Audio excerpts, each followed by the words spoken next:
Imagine this. Someone disrespects you, mocks you, or tries to push your buttons in front of others. Most men react instantly, raising their voice, throwing insults, or even losing control in anger. But here's the truth. The one who reacts loses. The one who stays calm wins. A Stoic man doesn't fight fire with fire. He lets the other person burn themselves out. And in that silence, he takes complete control. In this video, I'll show you how to outsmart anyone without even saying a single word. 1. The power of stillness. Most men believe strength is about how loud you speak, how fast you react, or how aggressively you fight back when provoked. But the truth is far different. Real strength lies not in the noise you make, but in the silence you keep. Stillness is one of the greatest weapons a Stoic man can wield. Why? Because silence confuses, disarms, and ultimately controls those who seek to provoke you. Think about it. When someone insults you, they want a reaction. They feed on your anger, your frustration, your need to defend yourself. If you give in and lash out, you've handed them exactly what they wanted, your control. But if you remain still, if you refuse to be moved by their attempt to shake you, they suddenly lose their power. The energy they invested in trying to get under your skin goes to waste. And in that moment, you take the upper hand. This isn't weakness, it's mastery. Imagine a storm raging around a mountain. The winds howl, the rains pour, the thunder roars, but the mountain does not move. That is what stillness represents. Unshakable presence. While others are tossed around by their emotions, you remain grounded, immovable, and untouchable.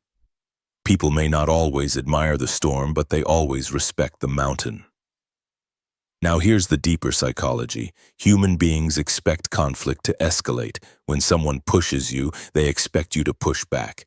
It's a script they've rehearsed 1,000 times.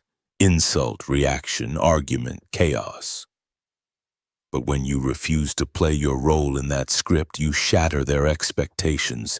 You remove their sense of control. Suddenly they're exposed, flailing in front of everyone while you stand calm and composed. This is why stillness is not passive. It is active dominance. History is full of examples of leaders, warriors, and philosophers who understood the power of stillness. Marcus Aurelius, the Roman emperor and Stoic philosopher, faced betrayals, wars, and endless criticism. Yet he wrote, "You have power over your mind, not outside events." Realize this, and you will find strength. Aurelius knew that a man who controls his reaction controls the outcome. His stillness was his shield. In practical life, this applies everywhere, from relationships to the workplace. Imagine your partner, a colleague, or even a stranger trying to provoke you. The average man raises his voice, explains himself endlessly, or gets visibly angry. But the Stoic man, he pauses. He doesn't rush to justify, to explain, or to defend. Instead, he lets silence do the work. That pause, that moment of stillness unsettles the other person because it forces them to sit with their own behavior. Often they begin to feel embarrassed, even guilty, because your silence shines a mirror back at them. Stillness also protects you. Words spoken in anger can't be taken back. Actions made in haste often lead to regret. By choosing stillness, you give yourself space to think, to breathe, and to decide on the most effective response, if a response is even necessary at all. Sometimes the most powerful move you can make is no move at all. And let's not forget the crowd. In conflicts, people are always watching. Even if it's just subconsciously, when they see one man raging and another standing still, they instantly know who has more control. Respect flows toward the one who is calm, not the one who is chaotic. Over time, this builds a reputation. People learn, you can't shake him, he's unmovable. That kind of reputation is more powerful than any argument you could ever win. So remember this, stillness isn't silence for the sake of silence. It's a strategy. It's strength under control. It's saying without words, you do not have the power to move me. And once people realize they can't control your emotions, they stop trying. That is true dominance. That is the power of stillness. Part 2. Body language is louder than words. When most people think of control, they think of arguments, sharp comebacks, or clever lines that silence the other person. But here's the truth. The strongest form of communication isn't verbal at all. It's physical. Your body language speaks volumes, and often it says more than your mouth ever could. A Stoic man understands this, and he uses it to dominate without aggression. Think about this. When someone loses their temper, their body gives them away. Their eyes dart, their breathing becomes shallow, their hands fidget, their posture shrinks or tenses. Even before they speak, you can already sense their insecurity. Now imagine standing in front of that chaos. Yet you remain composed, shoulders back, chest open, breathing slow, eyes steady. You don't flinch, you don't rush, you don't break. Without saying a word, you've already declared victory. Your calm presence creates contrast. While they look like a storm, you look like the mountain that cannot be moved. People around you notice this difference instantly. The aggressor may believe they're in control because they're the loudest, but everyone else sees the truth. The one who doesn't react, the one who stands firm, is the one with the real power. This is why body language is a Stoic man's weapon. The more grounded you are, the weaker your opponent appears. A steady gaze communicates self-assurance.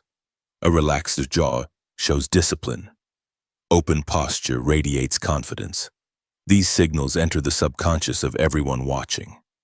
Without uttering a single sentence, you make the statement, "I am untouchable." But it's not just about looking calm. It's about what your calmness does to the other person. When someone is trying to provoke you, they feed off your reaction. They want you to flinch, stumble, lash out. That's how they confirm their power over you. But when you deny them that reaction, they begin to feel exposed. Their energy bounces back to themselves. Their frustration builds, and soon they look unstable, not you. Your silence, your stillness becomes a mirror, forcing them to face their own weakness. Psychologists often call this nonverbal dominance. In every interaction, one person subconsciously assumes the role of leader, while the other follows. The leader is not always the loudest. It's the one whose body communicates certainty. Think of powerful figures throughout history. Generals, philosophers, even kings. They didn't have to scream to command respect. They embodied control through presence. The Stoics lived by this principle. Marcus Aurelius, for instance, didn't lead with noise. He led with calm authority that radiated through his demeanor. Now here's the secret. Controlling your body language isn't about pretending. It's about discipline. You must train yourself to breathe deeply, hold your posture, and manage your micro-expressions even when you feel provoked inside. This is true self-mastery. Anyone can shout, few can stand tall in silence. The more you practice this, the more natural it becomes. Soon your body becomes your shield, your weapon, and your declaration of strength. So remember this. In a world where everyone rushes to speak, the one who controls his body controls the room. While words may fade, presence is unforgettable. Your stillness becomes louder than any outburst. And when you master that, you don't just win arguments, you command respect without saying a word. 3. Control without confrontation. Control doesn't always mean fighting harder. In fact, in Stoicism, control is rarely about aggression. It's about self-mastery. When you're in a heated situation, the instinct is to prove yourself, to argue back, to win the battle of words. But here's the paradox. The moment you jump into their game, you've already lost. Why?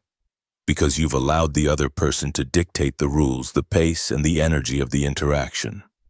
You're no longer leading, you're reacting. A Stoic man doesn't let others set the stage.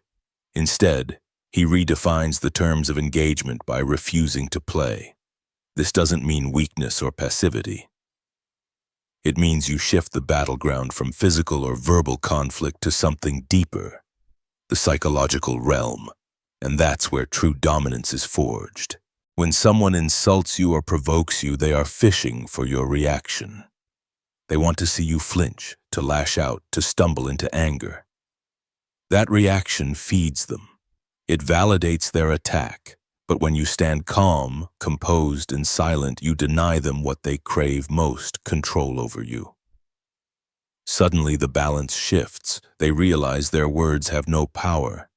Their attempt to destabilize you only exposes their own lack of composure.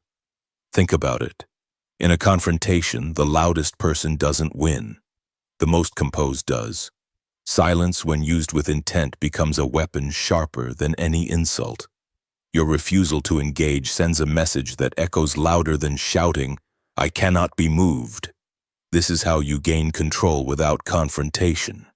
You allow your presence, your posture, and your unshakable calm to dominate the room.